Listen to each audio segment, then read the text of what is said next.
তুমি মানলে মানো, না মানলে মন মানে না। আশিকেরি আসল জান্নাত সোনার মদিনা। জোরে হবে না সুবহানাল্লাহ? এটা মহব্বতে হবে না সুবহানাল্লাহ? কার মহব্বতে বসেছেন? বিশ্ব নবীর মহব্বতে, রাসূলুল্লাহ আহলে বায়তের মহব্বতে বসেছেন। তা বসার মতো বসেন, কারণ আল্লাহ কোরআনে বলছে বান্দা ওহুয়া মাকুম আইনামা কুনতুম। আল্লাহ বলছো বান্দা তোমরা যেখানে, আমি আল্লাহ সেখানে। জোরে বলে, এখানে কোনো ফাঁকিবাজি দেওয়ার জায়গা না। বুঝতে পেরেছেন না? তুমি মানলে মানো, তুমি মানলে মানো, না মানলে মন মানে না। আশিকেরি আসল জান্নাত সোনার মদিনা। তুমি মানলে মানো, তুমি মানলে মানো, না মানলে মন মানে না। আশিকেরি আসল জান্নাত সোনার মদিনা। আশিকের হৃদয়ে যত ইশকের জ্বালা, দূর করিতে পারে ওই মদিনাওয়ালা। মদিনা মদিনা করে হয়ে যায় ফানা। আশিকেরি আসল জান্নাত সোনার মদিনা। তুমি মানলে মানো, না মানলে মন মানে না। আশিকেরি আসল জান্নাত সোনার মদিনা। এক সময় ছিল মদিনা অলক্ষণের ভূমি, নবীর ছোঁয়ায় হলো আরো শের চেয়েও দামি। এক সময় ছিল মদিনা অলক্ষণের ভূমি, নবীর ছোঁয়ায় হলো আরো শের চেয়েও দামি। নবী যে তাই আছেন শুয়ে, জান্নাতের টুকরা বলে করলেন ঘোষণা। আশিকেরি আসল জান্নাত সোনার মদিনা।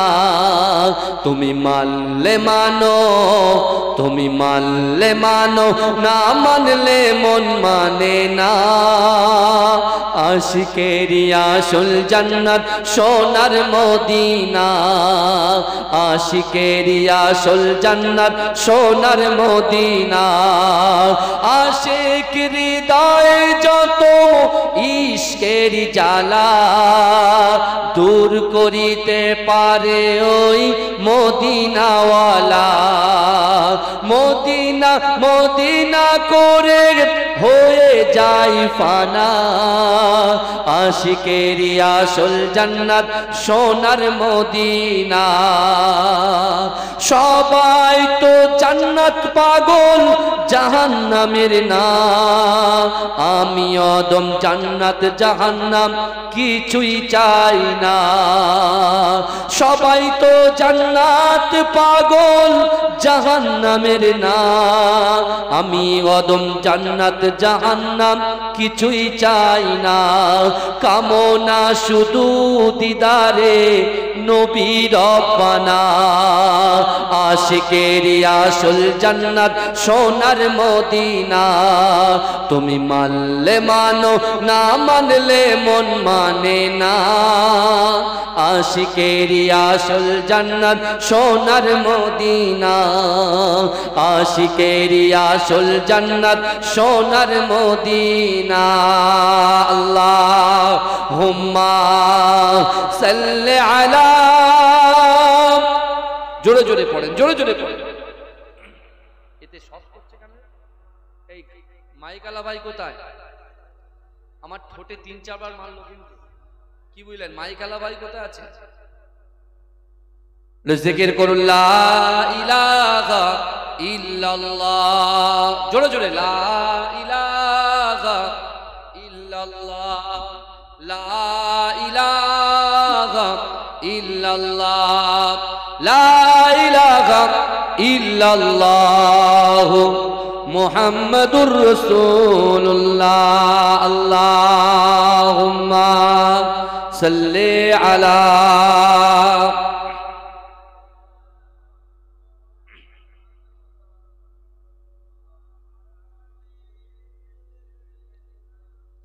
मेरे आका का कोई जवाब नहीं, मेरे आका का कोई जवाब नहीं। उनकी रुखसार पर इश्क बहते रहे, खाके पत्थर दुआ देते रहे। दात कुर्बा किए सहते रहे। उम्मती उम्मती फिर कहते रहे कि मेरे आका का कोई जवाब नहीं, मेरे आका का कोई जवाब नहीं। उनकी रुखसार पर इश्क बहते रहे, खाके पत्थर दुआ देते रहे। दात कुर्बा किए जख्म सगते रहे। उम्मती उम्मती फिर कहते रहे कि मेरे आका का कोई जवाब नहीं, मेरे आका का कोई जवाब नहीं। अल्लाहुम्मा सल्ली अला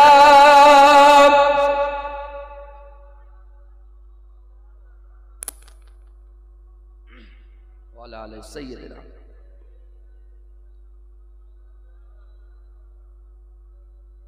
সকলে বলুন সাল্লাল্লাহু আলাইহি ওয়াসাল্লাম। আর তিনটা একটু ভালো করে দেখো বাবু। আল্লাহ পাক রব্বুল আলামিনের দরবারে লাখ কোটি শুকরিয়া যে আল্লাহ পাক এই শুভ সময়ে শুভক্ষণে আমাদের মতো গুনাহগার খাতাকার সিয়াকার নাচিস বান্দা বান্দিগুলোকে কিছু সময়ে জান্নাতের বাগানে কোরআন হাদিস ইসমা কিয়াসের কিছু কথা শোনার এবং বসার তৌফিক ইনায়েত করে দিয়েছেন। সকলে উচ্চ আওয়াজে বলুন আলহামদুলিল্লাহ। তারপর পরেই শান্তির দূত সম্মবাদের সদাচারী মুহাম্মদ মুস্তাফা ইমামুল আম্বিয়া নুরুল আলা নূর নূরে মুজাসসাম হাবিবে লবিবে তাবিব জনাবে মুহাম্মদ মুস্তাফা সকলে বলুন সাল্লাল্লাহু আলাইহি ওয়াসাল্লামের রওজা মুবারাকে মাজার মুবারাকে কোটি কোটি দরুদ ও সালাম। সকলে বলুন সাল্লাল্লাহু আলাইহি ওয়াসাল্লাম। আজকে আমরা যারা পিস অফ প্যারাডাইসে জান্নাতের বাগানের ভিতরে আসন গ্রহণ করেছি, আল্লাহ আমাদের সৌভাগ্য, আমাদের ভাগ্যটাকে, আমাদের তাকদীরটাকে অনেক আলা করে দিয়েছেন। জোরে বলুন না সুবহানাল্লাহ। যদি বলেন কেন, মুহররম মাস আরবি মাসের প্রথম মাস, আর এই মাসে আমরা যারা আমাদের বাড়ির থেকে গুজরে গেছেন অর্থাৎ আল্লাহটাকে সাড়া দিয়ে চলে গেছেন, আমরা বলি গাড়ি আমার, বাড়ি আমার, অর্থ আমার, সম্পদ আমার, ইজ্জত আমার, বাপ আমার, মা আমার, সন্তান আমার, সব বলি আমার আমার আমার। তাহলে এখন একটা প্রশ্ন থাকলো যে বাপ তো আমার, বাপ তো চলে গেছে, বাপকে নিয়ে আসেন কাছে, আব্বুকে নিয়ে আসেন, আম্মু তো চলে গেছে, আম্মুকে নিয়ে আসেন। তার মানেই হচ্ছে এটাই আমার বলে এই পৃথিবীতে কিছুই নাই, সবই হচ্ছে আমার আল্লাহর। জোরে বলুন না সুবহানাল্লাহ। এটা জোরে বলা যাবে না। এখন কথা হলো বর্তমান সময়ে আল্লাহ আমাদের খাওয়াচ্ছে, আল্লাহ আমাদের রিজিক দিচ্ছে, আল্লাহ আমাদের ঘুম দিচ্ছে, আল্লাহ আমাদেরকে জাগ্রত করছে, আল্লাহ দুটো করে চোখ দিয়েছে, দুটো করে হাত দিয়েছে, পা দিয়েছে, জবান দিয়েছে, ইজ্জত দিয়েছে, ব্যবসা দিয়েছে, বাণিজ্য দিয়েছে, শরীরে তাকাত দিয়েছে, শক্তি দিয়েছে, যৌবন শক্তি আল্লাহ দিয়েছে। মেয়ের পিঠে ছেলে, ছেলের পিঠে মেয়ে, দেনেওয়ালার মালিক কে? আল্লাহ। তাহলে যা কিছু আপনি দুনিয়ার জমিনের উপরে আসমানের নিচে যা কিছু দেখছেন সবের মালিক হচ্ছেন আমার আল্লাহ। আমাদের নিয়ন্ত্রণ করার মালিক কে? আল্লাহ। কিন্তু আজকে বর্তমান যুগে আমি আপনি আমরা সেই আল্লাহ আল্লাহ রাসূলকে ছেড়ে দিয়ে আমরা কাদের তাবেদারি করছি? আমরা ব্যবসার তাবেদারি করছি, আমরা বাণিজ্যর তাবেদারি করছি, আমরা সংসারের তাবেদারি করছি। কিন্তু যুবকেরা বিশ্বাস করো, আমার আল্লাহ পাক রব্বুল আলামিন তার বান্দাকে বলছেন, বান্দা আমি সহজে কাউকে ধরি না, আর ধরলে পরে জোরে বলেন, আল্লাহ বলছেন সহজে কাউকে ধরি না, আর ধরলে পরে ছাড়ি না। বর্তমান সময়ে একটা বাড়ি নিজের মায়ের পেটের ভাই, নিজের মায়ের পেটের ভাই একটা বাড়ি করবে, সেই বাড়ির পাশ দিয়ে একটা গাড্ডা করবে, কি পানি পাস হওয়া, ভালো করে বোঝেন। কিন্তু আপনি বলছেন কি হবে না, দেবো না, জায়গা আমার, আমি দেবো না। ছোট ভাই বড় ভাই বলছে আমি দেবো না, বড় ভাই ছোট ভাইকে বলছে আমি দেবো না। দুজনার মুখ দেখা দেখি হয় না, আছে না নাই? কথা বলেন বাবাজি, কথা বলেন। অনেক যুবক আছে, আমি আপনি আমরা আজকে বিশ্বাস করুন রাসূলুল্লাহর আহলে বায়াতকে মহব্বত করি। ইমাম হাসান হুজুরের ঘটনা, তাদের আলোচনা শুনতে ভালো লাগে আমাদের। ইমাম হোসাইন হুজুরের ঘটনা আলোচনা শুনতে আমাদের ভালো লাগে। বিশ্বনবী মোস্তফা জানে রহমতের সব কিছু শুনতে আমাদের ভালো লাগে। কিন্তু বিশ্বাস করুন, যখন ভালো লাগা জিনিসটাই কাজে পরিণত করতে হয়, এই জিনিসটা আমাদের মাথায় ঢোকে না। অর্থাৎ আমরা নামাজেরও ধার ধারি না, নামাজকে পাত্তাই দিই না, অথচ ব্যবসাকে পাত্তা দিই, বাণিজ্যকে পাত্তা দিই, নিজের দোকানের সময় দিই, ব্যবসায় সময় দিই, স্ত্রীর কাছে সময় দিই, সন্তানের কাছে সময় দিই। কিন্তু এ যুবকেরা, যে আল্লাহ পাক রব্বুল আলামিন কিসের জন্য এই দুনিয়াতে আমাকে আপনাকে সৃষ্টি করেছেন, কেন পাঠিয়েছেন, কিসের জন্য পাঠিয়েছেন, এগুলো আমরা বারবার জানা সত্ত্বেও আমরা এক কান দিয়ে শুনি আর এক কান দিয়ে বার করে দিই। কি বুঝলেন? এক কান দিয়ে শুনি আর এক কান দিয়ে বার করে দিই। এখন যারা আমাদের কাছ থেকে ওই কবরে শুয়ে আছে, আমাদের কাছ থেকে গিয়ে যারা কবরে শুয়ে আছে, তারা কি আর পুনরায় ইবাদত বান্দিগি করতে পারবে?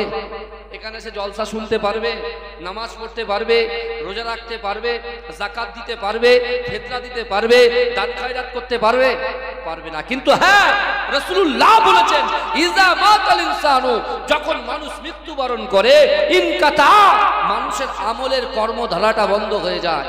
কিন্তু ওই মৃত ব্যক্তি তিনটে আমল যদি করে, দুনিয়ার জমিনে প্রতিষ্ঠিত করে যেতে পারে। কি? সদকায়ে জারিয়া, দান খায়রাত যদি সঠিকভাবে করতে পারে। তারপরে কি? আও ইলমিন, এমন ইলম, এমন এডুকেশন, এমন শিক্ষা যার দ্বারায় মানুষ উপকার পায়। আপনি একটা ভালো কাজ, আপনি একটু কোরআন পড়লেন, হাদিস পড়লেন, কিছু কথা শুনলেন, সেগুলোকে মানুষকে পরিবর্তন করার জন্য যদি এই শিক্ষাটা আপনি কাজে লাগাতে পারেন, আর আপনার শিক্ষার দ্বারা, আপনার শিক্ষার দ্বারা যদি একটা মানুষ পরিবর্তন হয়ে যায়, বিশ্বাস করুন আপনি কবরে চলে যাবেন। ওই ব্যক্তিটা যতদিন আপনার কাছ থেকে শিক্ষা নিয়ে যতদিন ইবাদত করবে, ততদিন কবরে শুয়ে শুয়ে আপনি সওয়াব পাবেন। জোরে বলুন। তারপরে কি? আও ওয়ালাদিন সালিহিন ইয়াদউ লাহু, এমন সৎ সন্তান আমাকে আপনাকে আমাদিগকে এই দুনিয়ার জমিনে বাপ হিসাবে, মা হিসাবে রেখে যেতে হবে। সেই সন্তান যেন আজান শোনার সাথে সাথে মসজিদে গিয়ে নামাজ আদায় করে এবং তার পিতামাতার মহব্বতে ভালোবাসায় সেই নামাজের মাসাল্লায় দাঁড়িয়ে আল্লাহর কাছে দুহাত তুলে ফরিয়াদ করবে, আল্লাহ আল্লাহ, আমার বাপ বড় কষ্ট করে মেহনত করে সারাদিন মাঠে খাটাখাটনি করে আমাদেরকে মানুষ করেছে, তিল তিল করে গড়ে তুলেছে। আমার মা সারা রাত না ঘুমিয়ে আমাদেরকে লেবার দিয়েছে। আল্লাহ, আমি সেই গুনাহগার সন্তান, আমার মা বাপের কবরটাকে জান্নাতের বাগান বানিয়ে দেন। রাসূল বলছেন, সন্তান যখন বাপ মায়ের জন্য দোয়া চায়, আল্লাহ ওই দোয়াটাকে ফেরত দেন না, আল্লাহ পাক ওই দোয়াটাকে কবুল করে নেয়। জোরে বলা যাবে? তাকবীর দেন না? নারে তাকবীর, নারে তাকবীর। আমার ভাইজানেরা, এ নবী পাকের উম্মত উম্মতিরা, এ নবী দেবানারা, আমার আল্লাহ পাক রব্বুল আলামিন বান্দাকে কত মহব্বত করে, বান্দাকে কত ভালোবাসে। ও যুবকেরা, ধরেন আপনার বাড়িতে একটা 1.5 বছরের বাচ্চা আছে, ওই 1.5 বছরের বাচ্চাটা সবে মাত্র হামাগুড়ি দিতে শিখেছে। ও যুবকেরা, আপনার বাড়ির উঠানের সামনে বড় একটা পুকুর আছে। ও যুবকেরা, ও নবী পাকের উম্মতিরা, আপনি মা হিসাবে, আপনি বাপ হিসাবে ওই বাচ্চাটা যখন উঠানের উপরে হামাগুড়ি দেয়, ওই সময় আপনি তার দিকে একাগ্রত চিত্তে তাকিয়ে থাকেন, আপনি তার দিকে লক্ষ্য রাখেন। কেন মা হিসাবে, বাপ হিসাবে আপনার সন্তানকে কেন লক্ষ্য রাখেন? না না না, আপনার সন্তানটা সবেমাত্র হামাগুড়ি দিতে শিখেছে। ওই সন্তানকে যদি আমি লক্ষ্য না রাখি, ওই সন্তানের দিকে যদি আমি তাকিয়ে না থাকি, আমার সন্তানটা হামাগুড়ি দিতে দিতে ওই পুকুরে যদি পড়ে যায়, তার জীবনহানি হতে পারে, তার ইন্তেকাল হয়ে যেতে পারে। না না না, তার ক্ষতি হবে বলে আপনি সন্তানের দিকে তাকিয়ে থাকেন। ও যুবকেরা, বিশ্ব নবী রাসূলুল্লাহ সাল্লাল্লাহু আলাইহি ওয়াসাল্লামের উপরে আমার আল্লাহ পাক কোরআন নাযিল করেছে। ওই কোরআনের ভিতরে 6666টা আয়াত আছে। আল্লাহ পাক ওই কোরআনের ভিতরে তার বান্দাকে এত মোহাব্বত করেছে, তার বান্দিকে এত ভালোবেসেছে। আল্লাহ কোরআনে জানিয়ে দিলেন, বান্দা ফাআইনামা তুআল্লু ফাসাম্মা ওয়াজহুল্লাহ, ফাআইনামা তুআল্লু ফাসাম্মা ওয়াজহুল্লাহ। আমার আল্লাহ বলে, বান্দা না না না, তোমরা যখন ডান দিকে তাকাও, ওই ডান দিকে আমি আল্লাহ আছি। তোমরা যখন বাম দিকে তাকাও, ওই বাম দিকে আমি আল্লাহ আছি। তোমরা যখন সামনে তাকাও, সামনেও আমি আল্লাহ আছি। ও বান্দা, তোমরা যখন পিছনে তাকাও, পিছনেও আমি আল্লাহ আছি। যদি বলেন, এটা চিৎকার দিয়ে বলুন না সুবহানাল্লাহ, নারে তাকবীর, নারে তাকবীর। তাহলে আজকে আমি আপনি আমরা যারা এই জান্নাতের বাগানের ভিতরে নিজের বাপ মা দাদা দাদি নানা নানি তাদের রুহের সাবরেসারির উদ্দেশ্যে আমরা যারা এই জান্নাতের বাগানে বসেছি, হাদিস দ্বারা প্রমাণিত যে অবশ্যই অবশ্যই আমরা যদি দোয়া চাই, এই দোয়াটা তাদের রুহের মাগফিরাতে আল্লাহ পৌঁছে দেয়। জোরে বলুন না সুবহানাল্লাহ।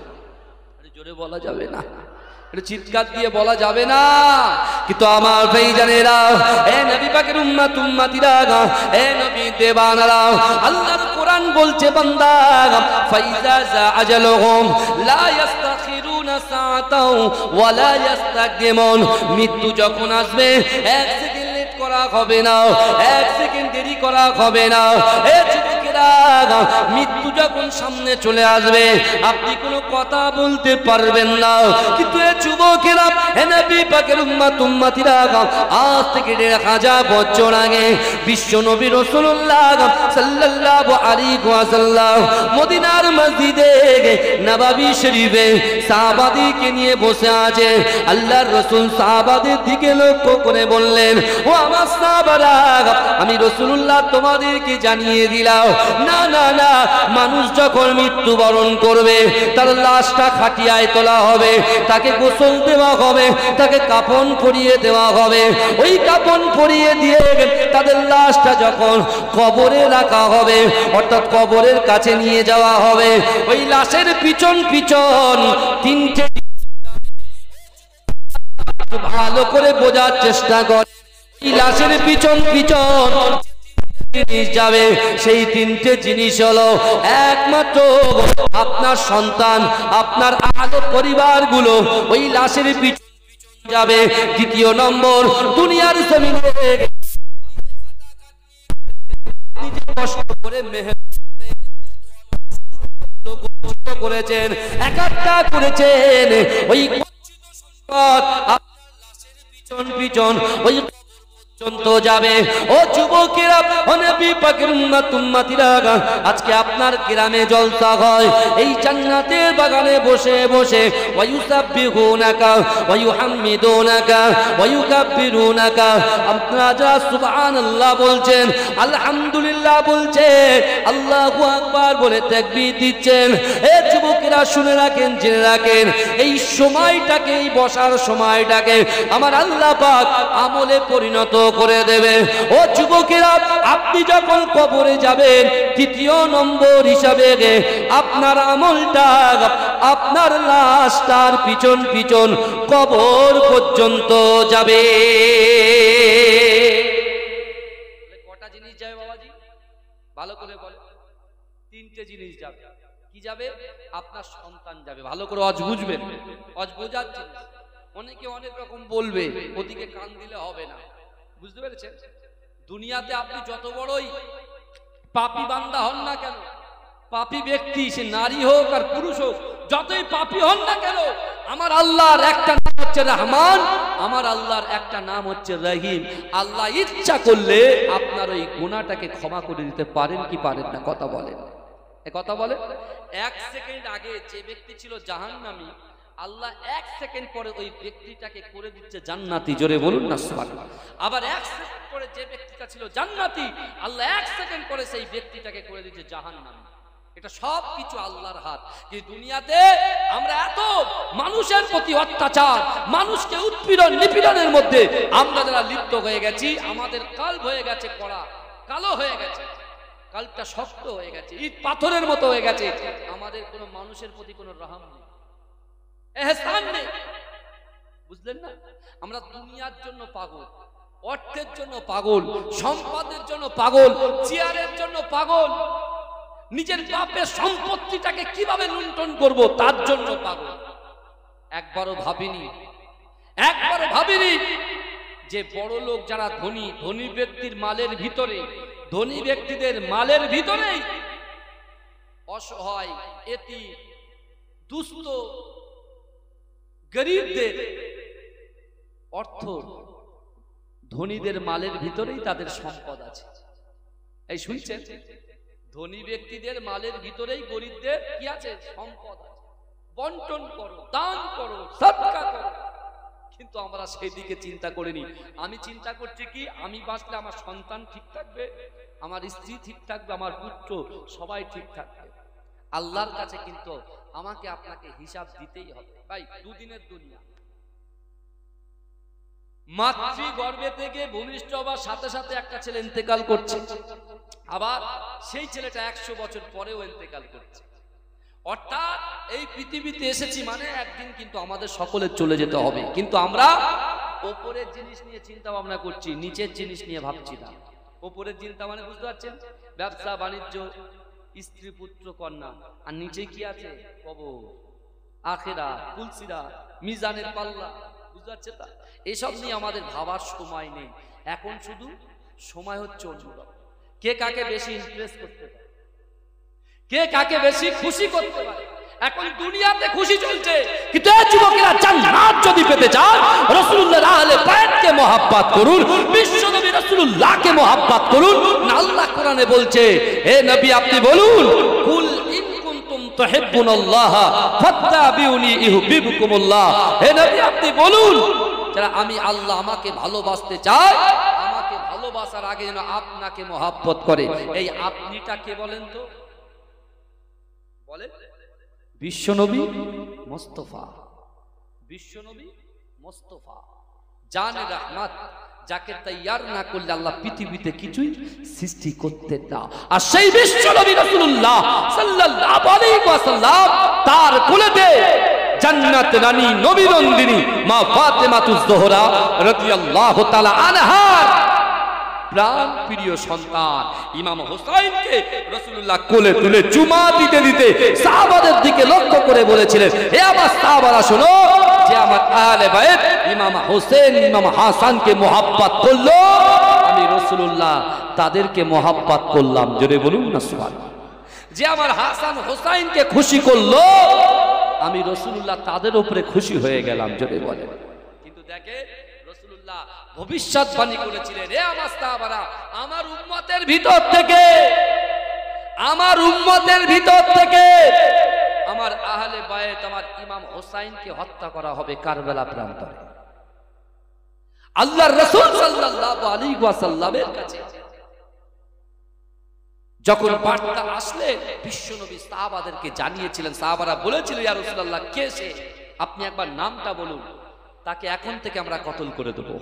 বুঝতে পারছেন যে রাসূলুল্লাহর খানদানের উপরে কথা, রাসূলুল্লাহর খানদানের উপরে অত্যাচার করা, অত সহজ কথা বলে না। আমার সোনার ভাইরা ভালো করে বোঝেন, বিশ্বনবী রাসূলুল্লাহর মহব্বত কাকে বলে? মহব্বত বিশ্বনবী রাসূলুল্লাহ যেটাকে নিষেধ করেছেন তার থেকে দূরে থাকা, রাসূলুল্লাহ যেটা আদেশ করেছেন সেটা মনে প্রাণে মেনে নেওয়া। যতই ঝড়, যতই বাদলা বৃষ্টি, যা কিছু আসুক না কেন সেগুলোকে অ্যাকসেপ্ট করে দেওয়া। কথা ঠিক বলছি না ভুল বলছি? কথা বলে। আপনি ফজরের জামাতের সাথে নামাজ আদায় করেন, বিশাল ঝড় বৃষ্টি শুরু হয়েছে, আপনি মসজিদে যেতে পারছেন না, আপনি বাড়িতে নামাজ পড়ে নেন। আপনি বলবেন না যে না নামাজটা একটু পরে পড়ে, বুঝতে পারছেন না? আমার সোনার ভাইরা ভালো করে আমার আপনার নবী, দয়ার নবী জনাবে মুহাম্মদ রাসূলুল্লাহ সাল্লাল্লাহু আলাইহি ওয়াসাল্লাম মসজিদে নববী শরীফে সাহাবাদেরকে বলতে লেগেছে, ও আমার সাহাবারা শোনো শোনো, আমি রাসূলুল্লাহ তোমাদেরকে জানিয়ে দিলাম, মিনহা খলাকনাকুম ওয়া ফিহা নুঈদুকুম ওয়া মিনহা নুখরিজুকুম তারাতান উখরা বলে তিন মুঠো মাটি যখন তোমার বুকে চাপা দেওয়া হবে, তোমার কবরটা হয়ে যাবে অন্ধকার ঘর, তোমার কবরটা হয়ে যাবে সাপ বিচ্ছুর ঘর, তোমার কবরটা হয়ে যাবে পোকামাকড়ের ঘর। এ যুবকেরা, এ নবী পাকের উম্মতিরা, বিশ্ব নবী রাসূলুল্লাহ সাল্লাল্লাহু আলাইহি ওয়াসাল্লাম ওই সময় সাহাবাদেরকে বলে দিলেন, ও আমার সাহাবারা শোনো শোনো, যে সন্তানের জন্য তুমি নামাজের সময় দিতে পারলে না, যে সন্তানের জন্য তুমি শরিয়াতের সময় দিতে পারলে না, যে সন্তানের জন্য তুমি সুন্দরভাবে ইসলামী আমলের দিকে সময় দিতে পারলে না, তোমার কবরে মাটি দেওয়া যখন হয়ে যাবে, তোমার সন্তানটা তোমার কবর ছেড়ে তোমাকে একা রেখে ওই অন্ধকার কবরে ফেলে রেখে সে টুকটুক টুকটুক করে বাড়ির দিকে রওনা দেবে। কিন্তু না না না, আপনার সন্তানের কদমটা যখন 40 কদম পার হবে, তুমি কবরে শুয়ে শুয়ে তোমার সন্তানের পায়ের আওয়াজটা শুনতে পাবে, তোমার ভাইয়ের পায়ের আওয়াজটা শুনতে পাবে, তোমার বন্ধুর পায়ের আওয়াজটা শুনতে পাবে, কিন্তু তুমি কোনো কথা বলতে পারবে না। এ যুবকেরা, কবর কতটা ভয়ঙ্কর চিন্তা করেন। ও যুবকেরা, আল্লাহ রাসূল বলতে লেগেছে, ও সাহাবা শোনো শোনো, তোমার কবরটা যখন মাটিতে ভরপুর হয়ে যাবে, ওই কবর ছেড়ে তোমার সন্তান চলে আসবে। দ্বিতীয় নম্বর, যে অর্থ সম্পদগুলো একাট্টা করেছো, বিল্ডিং বাড়িয়েছো, ব্যবসা বাড়িয়েছো, দোকানপাট বানিয়েছো, অর্থ সম্পত্তিগুলো ক্রয় করেছো, ওই অর্থ সম্পত্তিগুলো তোমার সন্তানের পিছন পিছন বাড়িতে চলে আসবে। ও যুবকেরা চিন্তা করেন, দুনিয়ার জমিনের উপরে, দুনিয়ার জমিনের উপরে, আসমানের নিচে আমরা কিন্তু দুটো জিনিসের চিন্তা করি, সন্তান সন্ততি কিভাবে ভালো থাকবে, অর্থ সম্পদ কিভাবে আমি ইনকাম করব, ক্রয় করব, আর বাচ্চাদের গুলোর জন্য রেখে যাব। ও যুবকেরা ভালো করে বোঝার চেষ্টা করেন, ওই কবরের ভিতরে এই দুটো কোনো কাজে আসলো না, এই আমলগুলো কোনো কাজে আসলো না। কিন্তু না না না, বিশ্ব নবী ঝরঝর ঝরঝর করে কাঁদে। আল্লাহ রাসূলের কান্না দেখে আল্লাহ রাসূলের মুহাব্বতে সাহাবা আবু বকর জিজ্ঞাসা করলেন, ইয়া রাসূলুল্লাহ, হাবিবাল্লাহ, আপনি কাঁদবেন না, আপনি কাঁদবেন না, আপনার কান্না আমরা সাহাবারা সহ্য করতে পারি না। হে যুবকেরা, হে নবী পাকের উম্মতিরা, বিশ্ব নবী রাসূলুল্লাহ সাল্লাল্লাহু আলাইহি ওয়াসাল্লাম সাহাবাদেরকে বলে দিলেন, ও আমার সাহাবারা শোনো শোনো, তোমাদের সন্তান কোনো কাজে আসলো না, অর্থ সম্পত্তিও কোনো কাজে আসলো না, কিন্তু না না না, যারা বাড়িতে বসে বসে কোরআন তেলাওয়াত করে, সূরা মুলক তেলাওয়াত করে, সূরা ইয়াসিন তেলাওয়াত করে, সূরা রহমান তেলাওয়াত করে, সূরা ওয়াকিয়া তেলাওয়াত করে, সূরা হুদ তেলাওয়াত করে, এ যুবকেরা বিশ্ব নবী বলে দিলেন, ও আমার সাহাবারা যারা নামাজ আদায় করে, তাহাজ্জুদের নামাজ আদায় করে, দান সাদকা করে, পিতামাতাকে মুহাব্বত করে, তার সন্তান সন্ততি হক আদায় করে, স্বামী স্ত্রী হক আদায় করে, আর এই জান্নাতের বাগানে যতক্ষণ ধরে বসে আছে ওই সময়গুলোকে আল্লাহ পাক আমলে পরিণত করে দেয়। আর এই কবর ছেড়ে যখন সন্তান চলে আসবে, সম্পত্তি চলে আসবে, আপনার ওই কবরের ভিতরে বাঁচানোর যখন কেউ থাকবে দেবে না, এই আমলটুকু আমার আল্লাহ পাক ওই কবরের ভিতরে আপনার জন্য পাঠিয়ে দেবে। জোরে বলেন, জোরে বলুন না বাবা। হ্যাঁ, চিন্তা করে যারা কবরে শুয়ে আছে, আমরা তাদের কাছে গিয়ে সালাম দিই তো, এই আসসালামু আলাইকুম ইয়া হালাল কুবুর বলি তো। তা বলে মরা মানুষ মরে গেল তো সব হয়ে গেল, তাহলে কবরে গিয়ে কবরে সালাম দেন কেন? এই নিজের বড় ছেলে, মেজো ছেলে, ছোট ছেলে, এক বাপের তিনটে ছেলে, ভালো করে বোঝেন। প্রথম ছেলেটা বলল আমি ফজরে গিয়ে বাপের কবরটা জিয়ারত করব। ও গেল, বাপে সালাম দিল, আসসালামু আলাইকুম ইয়া হালাল কুবুর। হাদিস বলছে সন্তান যখন মা বাপের সালাম দেয় কবরে, সেই সালামের জবাব মা বাপ দেন। জোরে বলেন, জোরে বলে না কেন? আর চিৎকার দিয়ে বলেন। হ্যাঁ, তাহলে একটা জিনিস মনে করবে, আজকে আমরা যারা ওই কবরওয়ালা যাদের বাড়ির থেকে ইন্তেকাল করেছে, আমার বাড়ির থেকে যারা ইন্তেকাল করেছে, আপনার বাড়ির থেকে যারা ইন্তেকাল করেছে, এই সকল কবরওয়ালার বাড়ির থেকে যারা এই জান্নাতের বাগানে বসে আছে, অটোমেটিক্যালি আপনাদের বসার জন্য তাদের নাতি পোতা বৌমা স্ত্রী পুত্র কন্যা এই জান্নাতের বাগানে আসন